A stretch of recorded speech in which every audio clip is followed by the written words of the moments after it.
Hi everybody! So today I'm going to show you how to make a dark chocolate mocha breakfast bread in the stone loaf pan. So the stone loaf pan is actually the first piece of stoneware I ever used.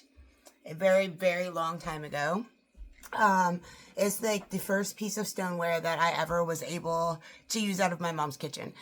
So it actually is very, very near and dear to me. I absolutely love it. You can do so many things.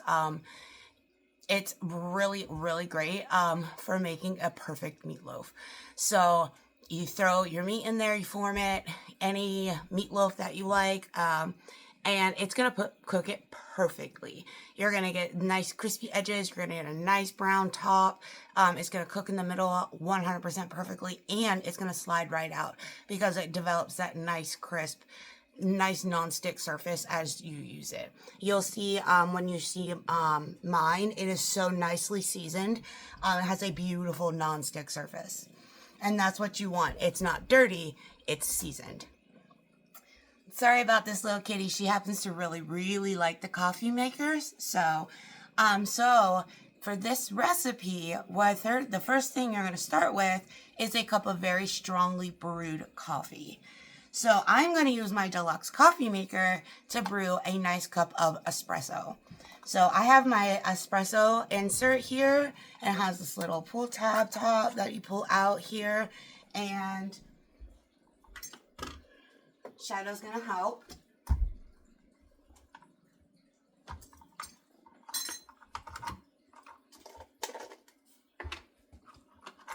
This doesn't quite fit in here.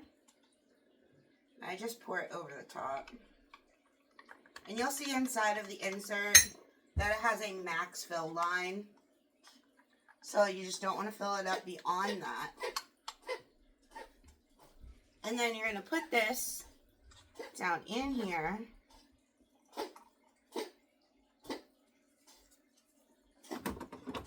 Make sure it is closed properly. Push down the top. And you'll see only the 2, 4, and 6 light up.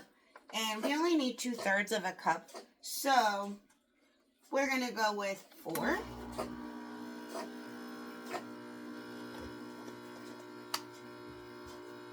And we're going to do this first because we want the cup to be room temperature when we're done. By the time we actually go to mix it into our batter, we want this to be room temperature. So we're going to leave this here and let it cool. So we're going to travel a little bit over this direction, back into the kitchen.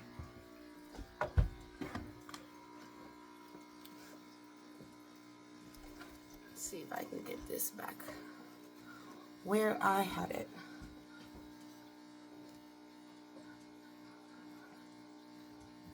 So that you can see here, and me, because I am height challenged.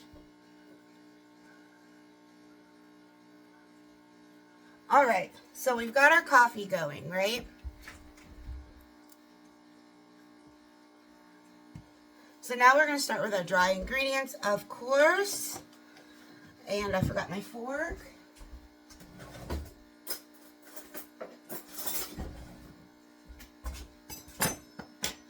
So we will start with 2 cups of flour. This is my favorite measuring scoop of all time. So we're going to mix our dry ingredients in the larger bowl. This is my silicone mixing bowl. Great bowl because it's not going to slip all over the place on me. And 2 cups of flour. And I don't want packed flour, I just want leveled flour.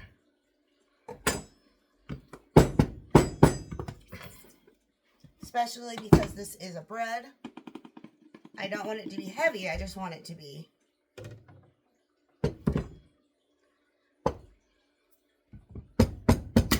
moist. Grab my flour.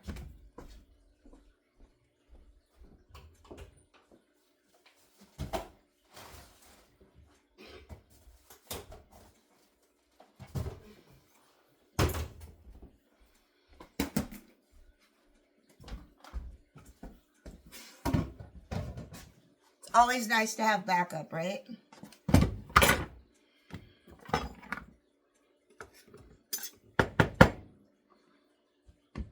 Okay.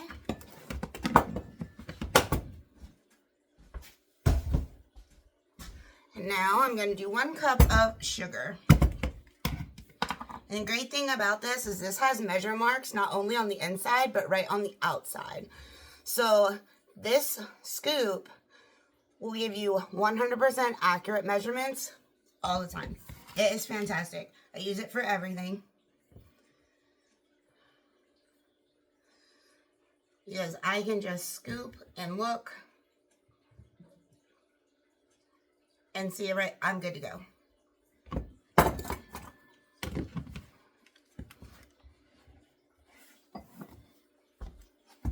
Oops. I could read.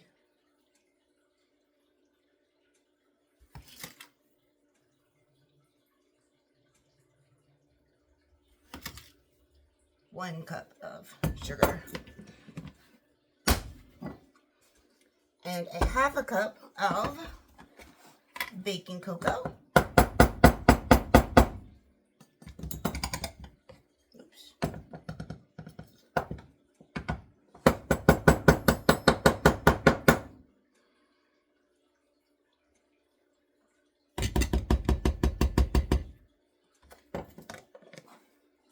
And I can really be like the messiest baker ever. But I'm a very good baker. If it's not messy, it probably doesn't taste good. I will let you know that right now. I am messy, but 100% it's going to be amazing, I promise. So, and then we need a half a teaspoon of salt. And I'll get this out while I got that going. These are my other handy dandy favorite measuring tools. My adjustable measuring spoons. So I've already got this set to a half a teaspoon. This slides for your adjustment, for your measurements. So you can literally just have these two in your drawer and that is it. No more clutter. I love it. I don't like clutter. I don't like searching through my drawers for everything under the sun. And then we need 2 teaspoons of baking powder.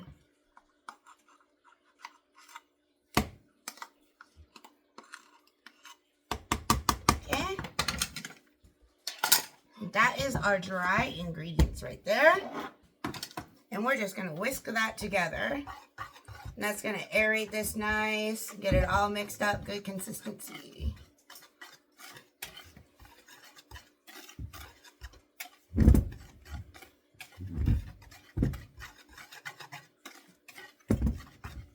Oops.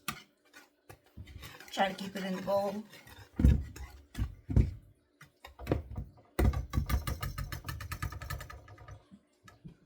All right, and for our wet ingredients, we need 1 lightly beaten egg. So I've got that already ready to go in a 1 cup prep bowl. These 1 cup prep bowls are so handy. We actually make little side desserts in them and pop them right in the refrigerator. They have lids so you can have 6 little individual servings all at one time. So that's really nice. But they're great for prepping your ingredients, so that they're nice and handy right as you're going. So now we need a half a cup of milk. So now I've got my measure roll here.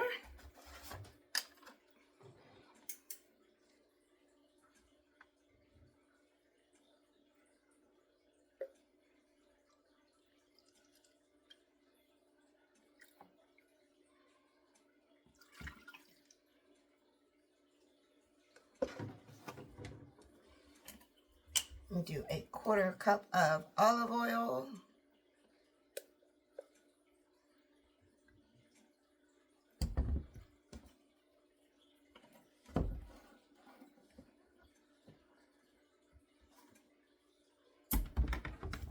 And then we're going to go and grab that cup of coffee.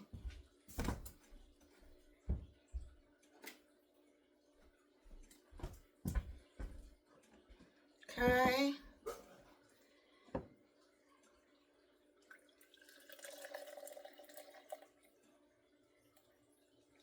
perfect.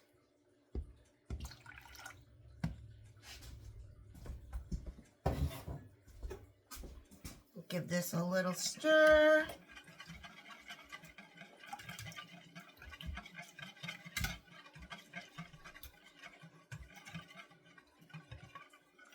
What we're going to do in here is we're just going to make a little well.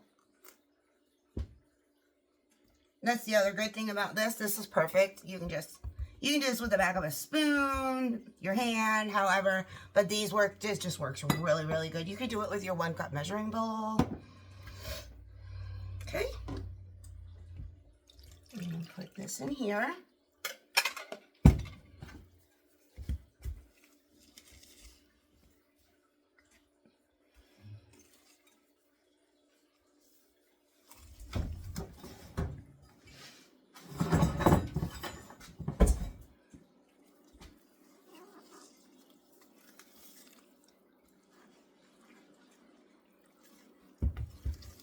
And just keep stirring, and you want it to be nice and smooth, good consistency. And then we're going to fold in half a cup of dark chocolate chips.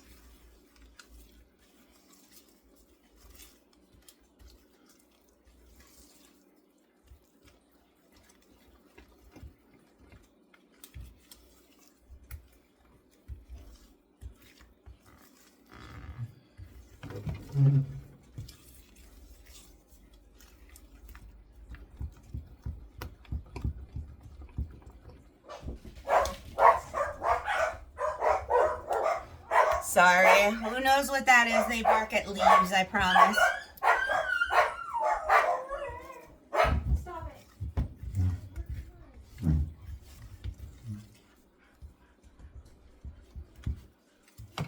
Okay. And you can measure, I have my mini measure all, but if you, about half your handful, it has about half a cup. Don't let anybody tell you have too many chocolate chips. There's no such thing. Yep, my daughter said there's no such thing. She's absolutely right. Look how delicious this looks. Dark mocha chocolate breakfast bread. And, I mean, anytime bread. But this pairs very nicely with a cup of coffee. We can top it with some whipped cream, some raspberries. You could put some berries on top of it. You could put it with a side of fresh fruit. I'm going to just top mine with some powdered sugar from our powdered sugar shaker and call it a day. I'm going to rinse this out now that the cat tried to jump into it.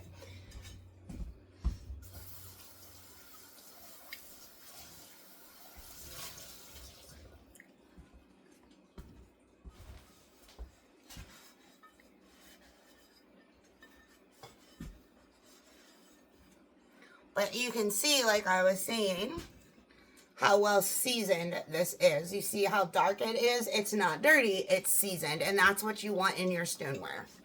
The more you use it, the better it cooks, the better it bakes. And it's going to give you a very, very nice, consistent product. So all of your desserts, your main dishes, they're going to come out beautiful every single time without fail. Stoneware is so easy and it makes your life so easy.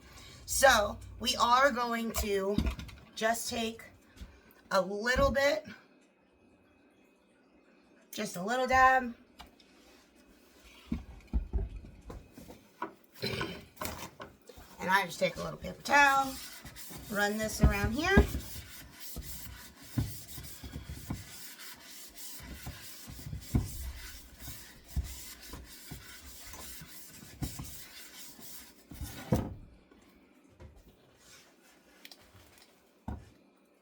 Put this right in your stone.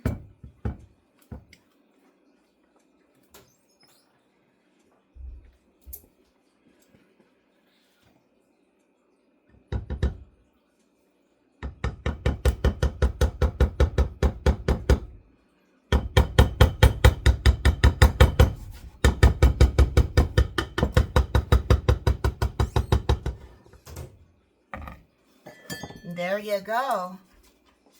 Now we're ready to put this in the oven. And we're going to bake this for about 55 to 60 minutes. I would recommend starting with 55. Always start with your lowest time on your lowest temperature. And then if you need to add more time, you can add more time. You can't take off more time once you've already started. And then if it's not quite done yet, if it's not springing back when you touch it, or it still feels like it's still a little gooey, definitely keep it in there. I would only do 5 more minutes at a time at most. If you don't have our cake tester and releaser, highly recommend it. It makes it so much easier to really test your baked goods without leaving a big hole or, you know, really making your product look like, you know, you stuck something in it. And it makes it really easy to run it right along that edge and pop your cakes, your desserts, brownies especially, in our brownie pan. It makes them pop right out. So yeah, that is my dark chocolate mocha breakfast bread. I will be posting the actual recipe on a recipe card today as well for anybody who would like to make this. Definitely great starter for your game day, for Valentine's Day, any type of gathering, any type of brunch for sure. Definitely a great quick breakfast bread that you probably have everything for right in your kitchen. So if you need any help or need any other suggestions, any other recipe inspirations, definitely let me know. I'm always here to help. And y'all have a fantastic day. Thank you.